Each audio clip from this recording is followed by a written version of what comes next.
नमस्कार दोस्तों, बहुत बहुत स्वागत है आपका हमारे YouTube चैनल पर। और चंद्रयान-3 के इस वीडियो में दोस्तों चंद्रयान-3 ने कमाल करके दिखा दिया है और इसरो ने सबसे बड़ा चमत्कार करके दिखा दिया है। चीन और पाकिस्तान में हंगामा मच गया है, जिसका यकीन नासा और चाइना को ख्वाबों ख्यालों में भी नहीं हो सकता। दोस्तों, इसरो ने इतना बड़ा चमत्कार कर दिया है कि चांद पर इतने जल्दी दूसरा यान तैयार करके पहुंचाने वाला पहला देश बन गया है। नासा को इसरो से बहुत ही उम्मीदें हैं और नासा ने भी अपने बहुत से प्रोजेक्ट इसरो को दे दिए हैं, जिसके कारण इसरो दिन दुगनी रात चौगुनी तरक्की कर रहा है। और चाइना इसरो से जल रहा है और अनेक प्रकार के प्रोजेक्ट पर चीन अभी काम कर रहा है, लेकिन उनके प्रोजेक्ट फेल हो रहे हैं। लेकिन इसरो ने इतना बड़ा चमत्कार कर दिया है कि वो चांद पर एक और यान तैयार करने वाला है।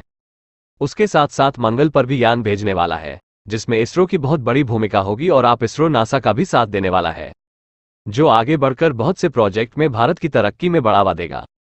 दोस्तों, अगर आप सच्चे भारतीय हैं तो इस चैनल को अभी सब्सक्राइब कर दे और इस वीडियो को लाइक करके शेयर कर दीजिए, ताकि सभी को पता चल सके कि इसरो ने कितना बड़ा चमत्कार करके दिखा दिया है और भारत कितनी बड़ी तरक्की के रास्ते पर चला हुआ है। दोस्तों, सच्चे भारतीय हो तो एक सब्सक्राइब, लाइक और शेयर जरूर कीजिए। इसरो ने 15 जुलाई 2023 की दोपहर 12:05 बजे चंद्रयान-3 की पहली कक्षा में बदलाव किया है, यानी उसकी लंबी दूरी को बढ़ाया है। चंद्रयान-3 को कल 179 x 36,500 किलोमीटर की कक्षा में डाला गया था। आज उसकी लंबी दूरी को बढ़ाकर 42,000 किलोमीटर किया गया है। इसरो ने चंद्रयान-3, चंद्रयान-3 की पहली ऑर्बिट मैन्यूवर सफलतापूर्वक पूरी कर ली है, यानी उसकी पहली कक्षा बदल दी गई है। अब वो 42,000 से ज्यादा की कक्षा में पृथ्वी के चारों तरफ अंडाकार चक्कर लगा रहा है। फिलहाल इसरो वैज्ञानिक इसकी कक्षा से संबंधित डेटा का एनालिसिस कर रहे हैं। लॉन्चिंग के बाद चंद्रयान-3 को 179 किलोमीटर की पेरिजी और 36,500 किलोमीटर की एफजी वाली अंडाकार कक्षा में डाला गया था, यानी कम दूरी पेरिजी, लंबी दूरी एफजी। पहले ऑर्बिट मैन्यूवर में एफजी को बढ़ाया गया है, यानी 36,500 किलोमीटर से 42,000 किलोमीटर।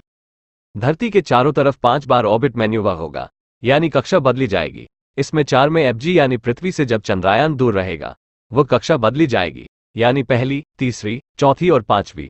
अब आप सोच रहे होंगे कि दूसरी कक्षा कहां गई।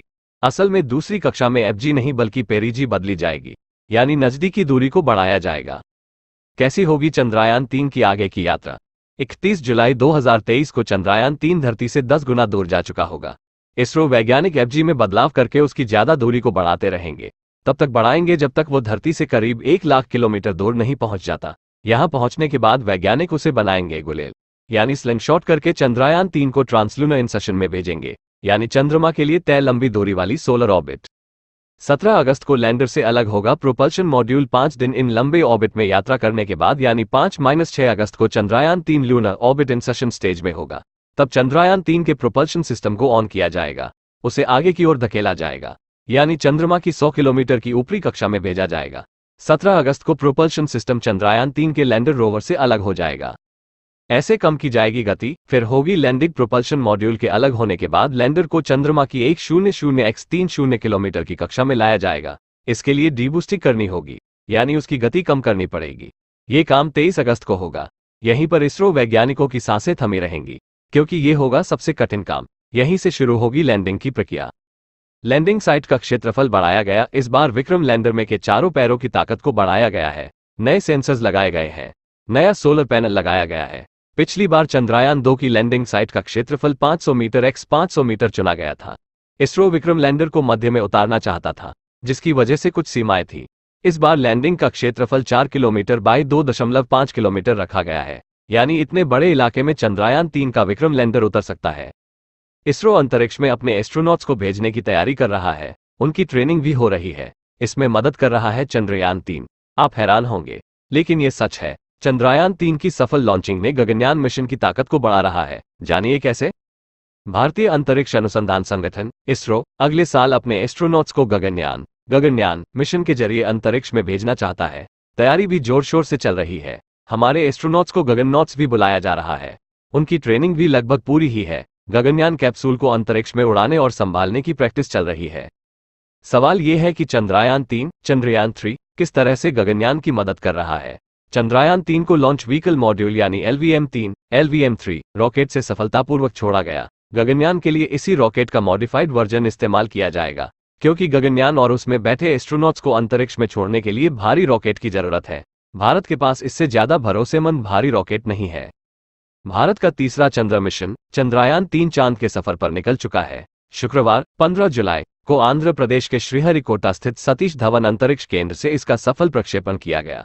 इस समय ये पृथ्वी की कक्षा में है और धीरे धीरे चक्कर लगाते हुए चांद की तरफ बढ़ रहा है। चंद्रयान-3 का मुख्य लक्ष्य चंद्रमा की सतह पर इसकी सॉफ्ट लैंडिंग करना है। इसके बाद ये चंद्रमा की सतह से डेटा इकट्ठा करेगा और इसके रहस्यों से पर्दा उठाएगा। इसके साथ ही ये चंद्रमा पर भारत के राष्ट्रीय चिन्ह के निशान भी छोड़ेगा। चंद्रयान-3 के 23 अगस्त को चंद्रमा के दक्षिणी ध्रुव पर सॉफ्ट लैंडिंग की योजना है। अभी तक सिर्फ 3 देश अमेरिका, रूस और चीन ही ऐसा कर चुके हैं। ऐसा करने के साथ ही भारत भी इन देशों के क्लब में शामिल हो जाएगा। चंद्रयान-3 के साथ इस बार केवल रोवर और लैंडर ही जा रहे हैं। चंद्रयान-2 के साथ भेजा गया ऑर्बिटर अभी भी वहां मौजूद है और काम कर रहा है। चंद्रयान-2 को 2019 में भेजा गया था, लेकिन सॉफ्ट लैंडिंग नहीं कर पाया था। चंद्रमा की सतह से 2 किमी पहले चंद्रयान-2 के लैंडर का संपर्क टूट गया था।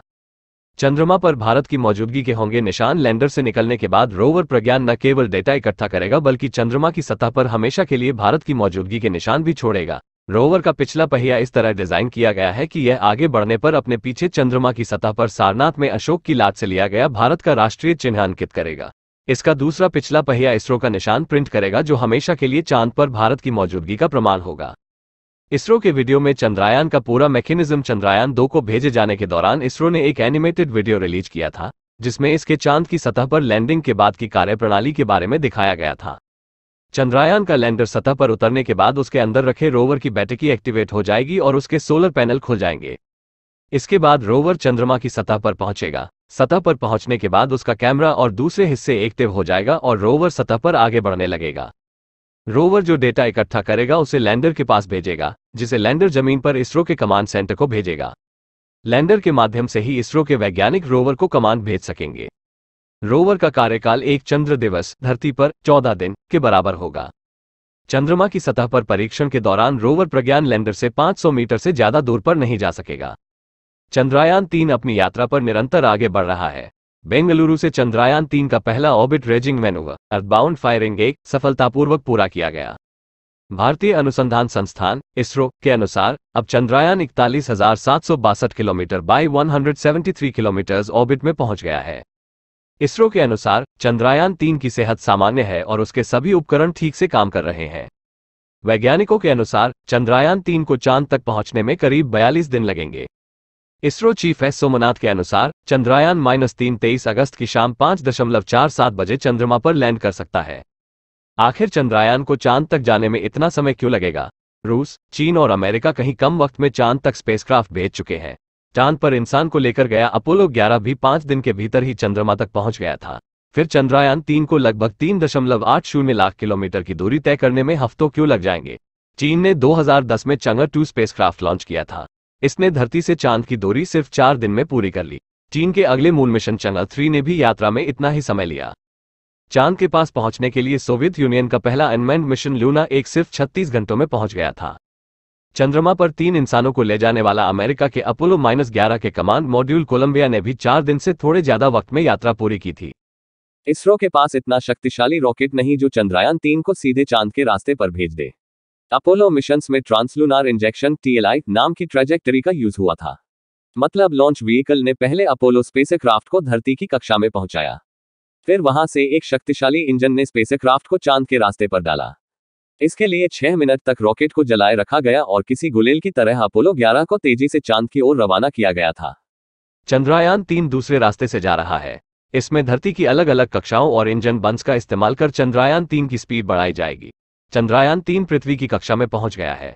अब वक्त वक्त पर इंजन बंस किए जाएंगे ताकि चंद्रयान-3 को ऐसी ट्रैजेक्टरी पर डाला जा सके जो चांद की कक्षा से टकराती हो। फिर एक और इंजन बन के जरिए चंद्रयान-3 को चांद की कक्षा में छोड़ा जाएगा। हमारी नजर इस खबर पर बनी हुई है, इसलिए सब्सक्राइब रखें और कमेंट में जय हिंद जय इसरो जरूर लिखें।